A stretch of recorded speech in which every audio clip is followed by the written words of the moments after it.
Flirt FM, Galway's alternative radio station. You're listening to the Galway Gamer on Flirt FM 101.3. My name is Owen Murphy and I am the Galway Gamer. And joining me on the line at the moment is Peter Lazarski of Imaginary Monsters. Peter is the head dev on Hallowwen Forever, which is a spooky little 2D side-scroller which dropped a handful of years ago on Steam and last year on PS4, where you play as a little pumpkin man trying to take down a Necro King and kind of save the pumpkin patch. Peter, thank you very much for taking the time to come on the Galway Gamer here today. Yeah, you're welcome. I'm happy to be here. It's fantastic to have you. Absolutely fantastic to have you. Now, let's start off by talking about the art style, if you will, of Hallowwen Forever. It's very NES. It's got an 8-bit style. It's got a 2-button layout as well. Mm-hmm. What games would have influenced this? Probably, I think I was thinking of NES era type things, back in the day, probably, your original Ghosts and Goblins or, sort of early generation Mega Mans. Hallowwen Forever, it's a pretty linear kind of run and gun situation. The art style is interesting to me though, because so I'd been working in sort of, like smaller studio game industry work for a while as my day job for a few years. And I was, we do a lot of games for clients and also would have, the chance to do some like nice in-house games. One of the things I was proudest of was, this game called Death State. And, with that, I was sort of like the creative lead along with, my friend Matt Leffler, who was the programming lead. And we went a little bit, further with the artwork. I think the artwork was a little bit more developed and, just has a lot more effects and it's just special things happening. But it was around that time, I think it was in 2014, that I was starting to, for years I'd wanted to make games for myself. And I had, had some false starts trying to, learn this programming language or make some headway in this environment, and nothing had ever really been able to stick. I went to art school. I've always been a little bit technical. I used to, sort of, tool around with websites and things. But, in 2014, I started getting into Game Maker and found that they had some really useful tutorials. And, there's this guy, Sean Spalding, who did, like a handful of very, like, bite-size kind of a la carte, platformer engine. Here's how you could, here's how you get your character moving. Here's how you could do, ladders, different things like that. And, I knew that as I was kind of going to be beginning to make any game, that most of my like mental energy and stress was going to go into just learning to program and figuring out that side of things. So I wanted to keep the art very simple in the sense that I could at least just kind of just zip through things and kind of speedily get through assets and then spend, more time stressing over, how does this thing work? And that was probably the biggest influence on the visual style for Hallowwen Forever. One thing, and it's kind of another, it's funny how like we talk about games being inspired by NES era stuff. I was also really interested in, the work that was being done and still is being done by, Loco Molito. I think he's in Spain or Portugal or somewhere. And, it was specifically, I'm going to butcher this because I'm kind of like bad at the Romance languages, but, Abbé de Morts or like l'Abbé de Mort. And it was a sort of a visual throwback to ZX Spectrum games where they had a lot of the sprites had just kind of two colors or single color.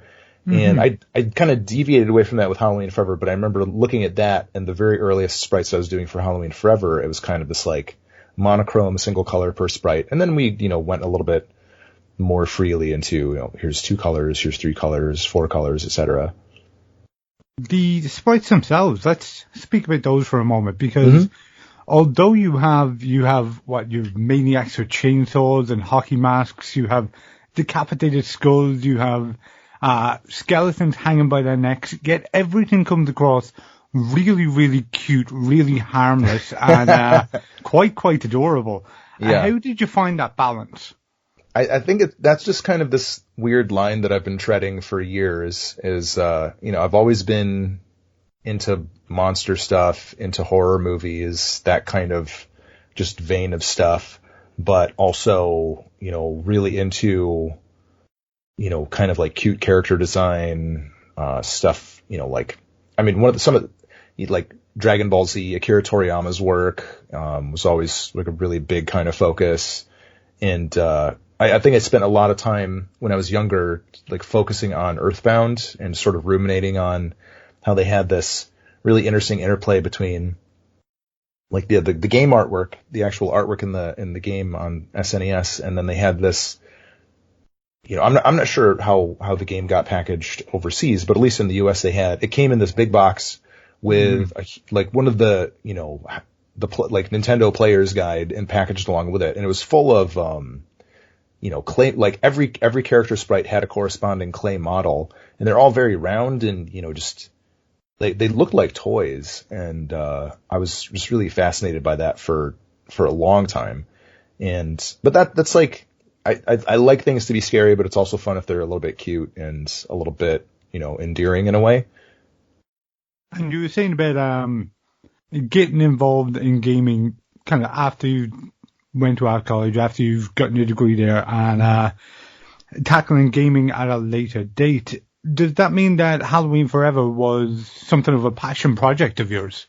Yeah, I was definitely moonlighting kind of work on the sides, and most of the games that I do now, I work a job sort of like a web design, interaction design job, and it's very nice to work with really, really great people, but also the stuff that I do on the side is sort of like a side hustle, but also this is, the stuff that keeps me going, and, it's very motivating. And also the work that I get to do, streaming on Twitch and sort of the community that has kind of gathered around that is another big motivating factor.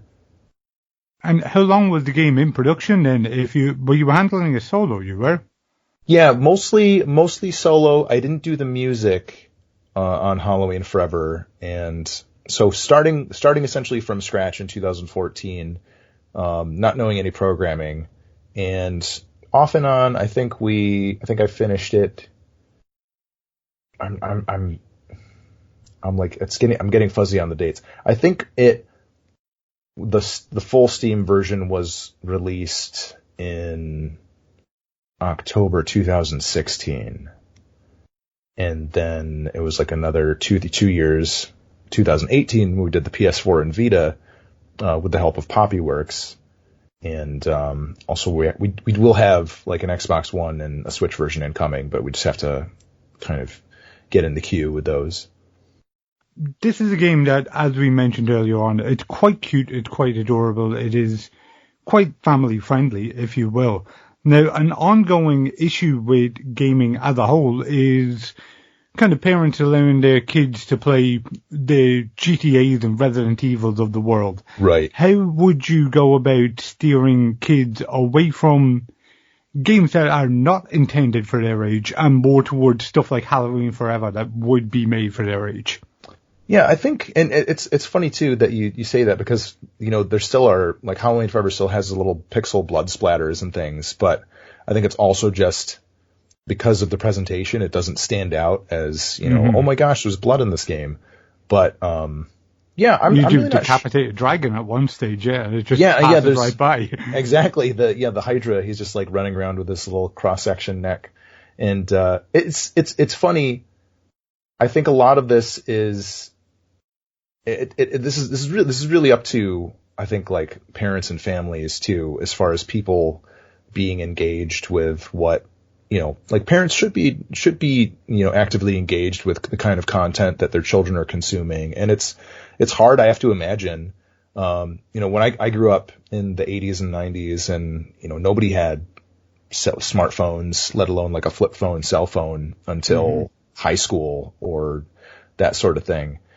And now just, it's so easy for children to have access to anything and everything. And I think I've heard stories just, kids just get so depressed from, social media overload and all these different things. It's kind of a big issue to kind of wrap your head around. But I also feel like, in a sense, like games or just the kind of content that happens in games, like maybe one of the lesser issues than, there's some kind of like value judgments to be had there. But I think, and as a parent too, it's like you have to, I'm preparing myself to sort of try to be in there along with it, while also giving my kid space to be what the kind of person that they want to be and have some independence and freedom. But I mean, you really kind of have to you do have to stick your nose into the business a little bit. But like playing games together, moderating games a little bit, even, if there's content that might be objectionable, I think there's one thing to say that this is banned, you're not allowed to do this, or, you could play that game together and talk about it. How does that make you feel? Is this what just happened there? I would do the same thing with movies and my parents. If I wanted to watch, RoboCop or something when I was younger, my dad would say we could try, and then he might just fast forward through some of the more intense scenes or something like that. And, I think that helped me at least, it's not necessarily a taboo place, but also it's a place where you can kind of discuss it. I think that's important, as people get really kind of, they can start making barriers around things. And then of course, your kid's going to want to seek that out and say, that's cool. But any parents that want to check out Hallowwen Forever with their family and play it with their kids around Halloween, it's a pretty safe game, and there's a lot of fun stuff to do in it, some cool unlocks. So, no piece of content or media is an island to other things. And also there's a lot of things happening, in the world in general. I think, one thing that's happening in the States right now is people are really upset about, vaping and such. And you have, underage kids that are essentially, using these tobacco products where it used to not be a problem because, kids just couldn't get cigarettes, or they have a really hard time getting cigarettes. And the laws haven't changed. It's not like kids can get these other products, but they shouldn't be getting them in the first place. So either they're being sold them easily at stores, or their parents are buying them for them because they think it's safe. And I don't know the numbers on it, but it's still that, just because it has a fruit flavor, it's still, this isn't for children. And I feel like that's the big issue that people are kind of dancing around, instead of, now we have to ban these things. It's how are they getting these things? Just to wrap up then, Peter, what is next for Imaginary Monsters? We have a new game in the works called Absysis, and if anybody's curious about it, you can find out more about that on our website, imaginarymonsters.com. Also, we have a pretty active Twitch streaming schedule. We're usually on a few times a week at twitch.tv/imaginarymonsters. But Absysis is, for people that like what Hallowwen Forever has, as far as, kind of the horror themes in sort of a cute or fun package. They will probably find more of that in Absysis. It's going to be a larger game, less linear, more closer towards the Metroidvania style of gameplay, and it's about sort of a demon in hell or the abyss becoming sort of this kind of savior, guardian angel in this unlikely way, and you have to escape sort of your hell prison to go save an innocent person on Earth, but also kind of dealing with the questions of, why you, it's not your job, angels do this in a sense. So there's some big themes going on, but we're kind of slowly but surely plugging away at it, and when we're able to release it, it'll be a big milestone. Fantastic. I'll look forward to checking it out when it drops, and I'll look forward to keeping up with it. Peter, thank you very, very much for taking the time for coming on the Galway Gamer here on Flirt FM 101.3 today. Thank you. I really appreciate the call out, and anytime I'm happy to come back and have a chat. Rock and roll. Thank you, Peter. Thank you. 101.3 Flirt FM.